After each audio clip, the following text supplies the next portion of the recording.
Warning system from Atlanta, KEC-80.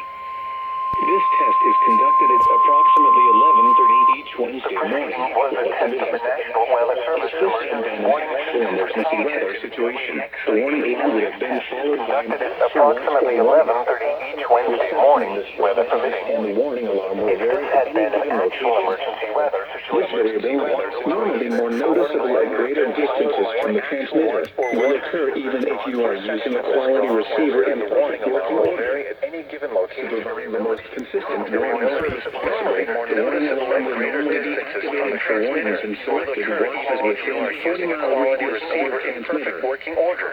This area includes the following cities in the alert listening area. The warning alarm will normally be activated for warnings and selected watches within a 40-mile radius of each Forsyth, Fulton, This includes the following Georgia County, Clayton, Coita, Crawford, Fayette, Harris, Tennessee, Plymouth, Jones. We now return to our normal weather broadcasting. Oconee, Putnam Rockdale, Tolliver, and Walton.